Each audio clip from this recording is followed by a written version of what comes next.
Russia. For decades, the Soviet superpower has been America's #1 rival. There was the Cuban Missile Crisis, meddling in the 2016 elections, and on Twitter they challenged Tom Cruise to an MMA fight, and nobody can figure out why.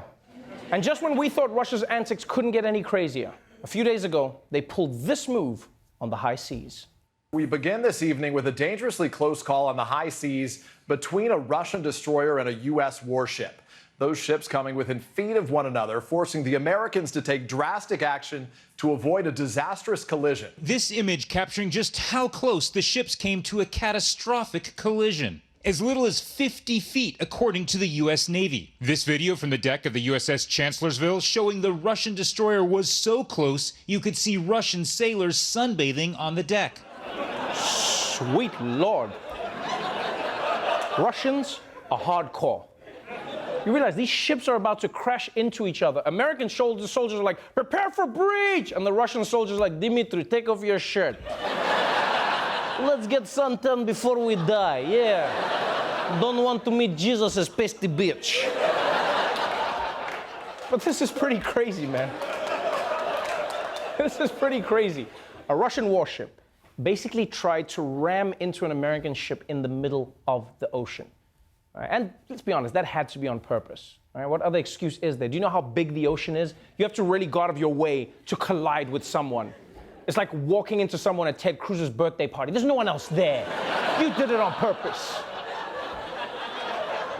Now the question is, where would Russia get the balls to play chicken against America in the Pacific? Well, maybe it's because they've got a new and powerful BFF. Just as President Trump was meeting with America's most important allies in Europe, two of America's biggest adversaries were holding court in Moscow. It was a split screen tailor-made by Russian President Vladimir Putin. Putin hosted Chinese President Xi Jinping. Xi calling Putin his, quote, best and bosom friend, saying he cherished their deep friendship. The two enjoying a leisurely boat ride in St. Petersburg yesterday. That's right. Xi and Putin have gotten so close. They're even taking boat rides together. And not just a normal boat ride. Putin even helped Xi recreate that scene from Titanic. He was like, yeah, I'm king of the world! No, really, China's taking over the world! So it's clear, China and Russia are really hitting it off, because you only take a boat ride with someone if you really, really like them, or if they're enslaving you. But this is liking. Oh, and if you think Putin giving Xi a boat ride is impressive, wait until you see what Xi gave Putin in return. The leaders' visit also includes some panda diplomacy. During their summit, Putin and Xi showed off their friendship with a visit to the Moscow Zoo, where they welcomed two new Chinese pandas, a gift from Xi to Russia. I mean, China likes you. One of the signs of that, good alliance and good feelings is to present you with a panda. Russia got two. That's right. China gave not one, but two pandas to Russia, which is huge. Yeah, because one panda can't make babies. Two pandas also can't, but there's hope.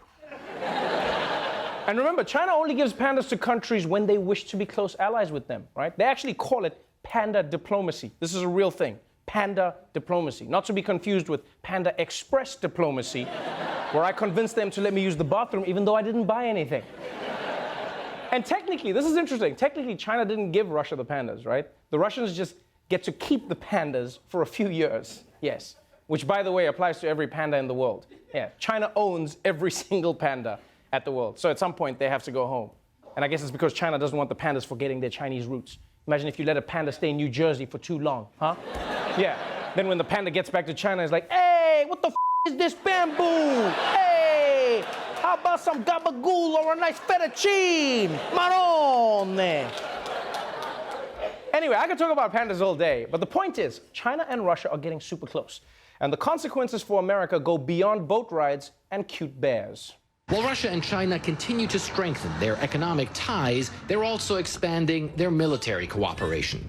Chinese troops taking part in massive drills with Russian forces last year. The level of cooperation between Russia and China has not been this high since the mid-1950s. They are combining forces against us. They say Russia and China can coordinate cyber attacks and military moves that can knock U.S. forces off balance.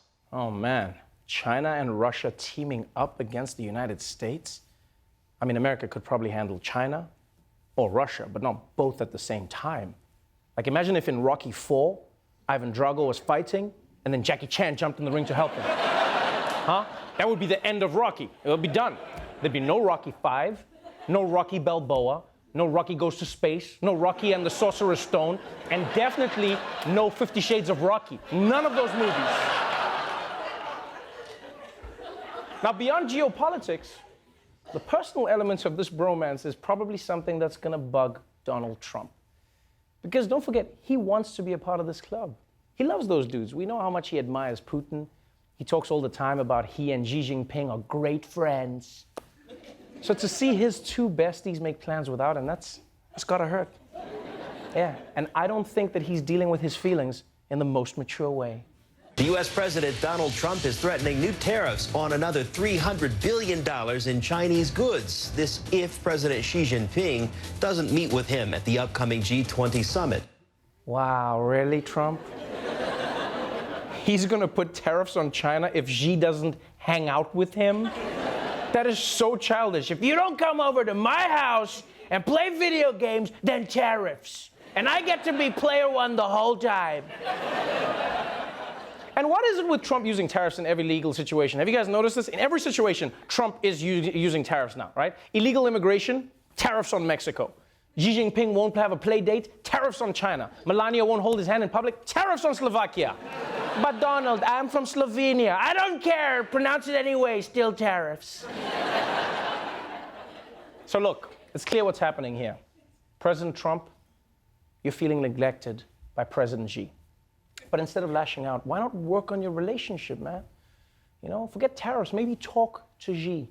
Tell him how you're feeling. And if that doesn't work, try and spice things up, you know? Yeah. Dress up as something you know China's really into. Yeah.